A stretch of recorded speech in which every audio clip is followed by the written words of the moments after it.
International malien Moussa Bagayogo ni bɛɛ lajɛlen b'a dɔn Super Baga la. Ale ni FC Keita ka bolodiɲɔgɔnma kɛra sababu ye ka badenya ntolanci belebele labɛn kabalakaw fɛ FC Keita yɛrɛ ka ntolanci kɛnɛ kan. Ni badenya ntolantan in tɛmɛna kabala FC Keita ale ni an ka internationaux de ni ɲɔgɔn cɛ. Nka sebaya o bɛ to internationaux ta la 85. Sanga kun fɔlɔ kɔnɔna na an ka internationaux olu bɛ wulikajɔ barika bonya kosɛbɛ. O bɛ kɛ sababu ye k'u bila avance la FC Keita cɛdenw kan. Ali Male i b'a ye k'a fɔ ale bɛ doublé kɛ fo ka taa se Buwa Kane, Mamadou Lamine Sisoko, Hadi Sangare fo ka taa se Abdulkarim Dante ninnu bɛɛ lajɛlen ye cɔri yari a don. A ntolanci jara kosɛbɛ ka d'a kan wulikajɔ bonyana fan fila bɛɛ lajɛlen fɛ. Ballontan an y'a ŋaniya in ta parce que an ɲɛ b'a la denmisɛnnin caman u bɛ taa tulonkɛ bada la u bɛ carin u bɛ sigi carré kɔnɔ u bɛ kolankolon kɛ quoi. Bon ni lakum ye FC Keita yɛrɛ b'an bolo o cadre kɔnɔna de la ka denmisɛnw faraka ɲɔgɔn kan. Bon an y'an to la ka san 8 san 9 kɛ ɲɔgɔn kan. Bon a laban na finalement u yɛrɛ donna ɲɔgɔn na fo bɛɛ yɛrɛ kɛr'u fɛ. Bon ni laɲini nana ni Bagayogo ka nali ye sigida la a nana ka na nin kura don ballontan na. Bon o de nin kura donna ballontan na an y'an jɛra k'an bolo fara ɲɔgɔn kan a ye internationaux nati k'an ka jɛ ka ballon ta. Bon o de filɛ ka k'an bolo tan kunna wolo tan nɔ parce que an y'a dabɔ laɲini min kama a laɲini sɔrɔla mankan ma kɛ wɔyɔ ma kɛ kɛlɛ ma kɛ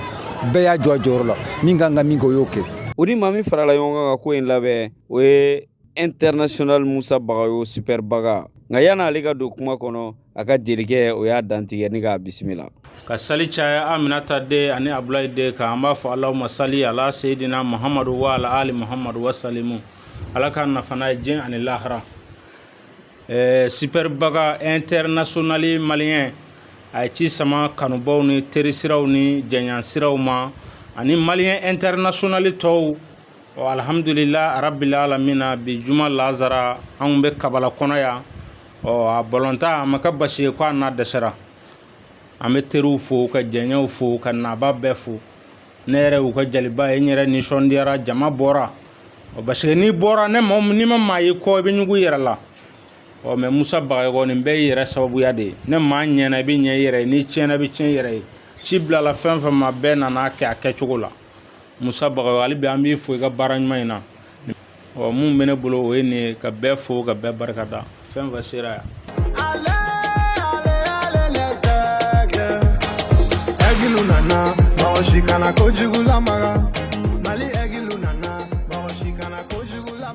Ni pro n'u bɛ vacances la Bamakɔ yan nɔ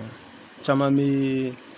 match gala organiser bon an yɛrɛ souvent an bɛ match gala organiser terrain in na mais an kun ma deli ka organiser i b'a fɔ ko nin cogo an kun b'a kɛ ten tɔ k'an yɛrɛ ɲɛnajɛ mais cette année on a décidé avec monsieur Tal an y'a décidé an ka essayer ka valoriser an ka don da la i n'a fɔ sigida tɔw b'u ta kɛ cogo min na donc ni Tal an y'an sigi ka kuma an ye hakilinaw falen o de nana ni initiative in ye donc ka organiser ka ɲa ka se ka bɛɛ lajɛlen invité bɛɛ ka se k'i ka tata sɔrɔ ko in na wasa sɔrɔla la kosɛbɛ ne yɛrɛ kɔni ne tɛ se ka foyi fɔ ka tɛmɛ nin kan ne yɛrɛ kɔni ne nisɔndiyara au début yɛrɛ moi j'avais un peu peur mais ne yɛrɛ bɛ terrain kɔnɔ ne kilebi la ka kɔrɔ na ka kɛɲɛka la n bɛ jama tonnen na ne yɛrɛ ma sigi ni jama ye vraiment n bɛ kabalakaw fo k'u waleɲuman dɔn u bɔra ka na wele in na a diyara an ye yɛrɛ ni ɲɔgɔnna wɛrɛ bɛ yen ni Ala ma baasi kɛ parce que diɲɛlatigɛ fɛn o fɛn ko bɛɛ bɛ ko fɔlɔ de bolo ni fɔlɔ ɲana o b'a caman lase bon ni yɛrɛ kɛra aw yɛrɛ ɲɛna donc an b'a ɲini Ala fɛ san mun tɛ nin ye an ka nin caman kɛ ka se ka tɛmɛ nin na pourquoi pas d'autres activités minnu ninnu fana tɛ kelen ye. Min ye Hasimi Tal ye ale ka wulikajɔ bonyana fana nin ko in na kosɛbɛ ale ye FC Keita segali ye nafa min bɛ nin ko in na ani hakilina min y'u bila la ale ye olu bɛɛ lajɛlen walawala. An b'a fɔ alhamdulillah i yɛrɛ y'a fɔ cogo min a tɛmɛnen hɛrɛ ni baden incident ma k'a la fɛn wɛrɛ ma k'a la o ye alhamdulillah ko in n bɛ se k'a fɔ nin ye an chance ye ka Moussa sigiyɔrɔ bɛn an kɛrɛfɛla ma k'an kɛ sigiɲɔgɔn ye c'est une chance n'a tun bɛ yɔrɔ wɛrɛ olu mɔgɔw de tun bɛ bénéficier a la alhamdulillah depuis an bɛ sigi la vraiment an ma baasi ye a yɛrɛ fan fɛ c'est un jeune comme nous autres jeunesse ka ko o ko a b'an kɔ an b'a bɛɛ kɛ ɲɔgɔn fɛ même pendant ses vacances a bɛ entraîner terrain de la yan donc a kɛlen ka nin initiative ta a y'a fɔ cogo min na an ka jɛ k'a organiser a bɛ se ka ɲɛ cogo min na équipe wɛrɛ tɛ jouer a bɛ jouer ne yɛrɛ ka équipe contre la o ye vraiment c'est un honneur pour moi tout ce que n bɛ se ka min fɔ o ye de k'a fo ani ce a yɛrɛ ye baara ɲuman in na vraiment n y'a fɔ cogo min foyi tɛ yen ni foli tɛ foyi tɛ yen ni foli tɛ an ye ɲɔgɔn sɔrɔ sport kɔnɔ particulièrement ballontan kɔnɔ ale yɛrɛ ye ballontanna ye vraiment denmisɛnnin minnu bɛ yan a dɔgɔnin minnu bɛ yan a bɛ a se la ala ko tiɲɛ mɔgɔw bɛ min dɔn mɔgɔw tɛ min dɔn a bɛ a se la denmisɛnw ka sanayɛlɛ kama denmisɛnw ka ɲɛtaga kama vraiment an tɛ foyi fɔ ni foli tɛ ka ɲɛsin a ma a bɛ min na ala ka a dɛmɛ ala ka wasa d'a ma c'est un honneur un grand honneur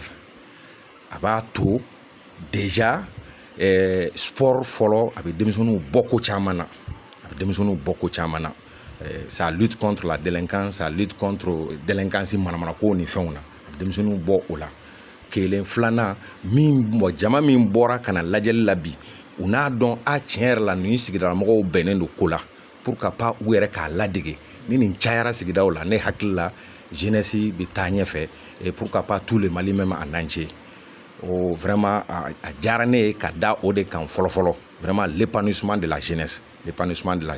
ni kɛnu sanumanba in maa min wulila ka jɔ n'a denfaya minɛ ye o kun ye Sama Mɔnɛ ye nin kun ye première édition ye an bɛ dugawu kɛ deuxième édition ala k'o yira an kɛnɛma ɲɛna farikolo ɲɛnajɛ de ye fɛn ye min n'a bɛ se ka bɛɛ lajɛlen fara ɲɔgɔn kan wagati kelen kɔnɔ n'a bɛ kɛ sababu ye fana ka maa ɲinɛ i ka souciw n'i ka jɔrɔnako bɛɛ lajɛlen kɔ an bɛ se k'a fɔ an ka jamana mago b'o la an bɛ don min na i komi bi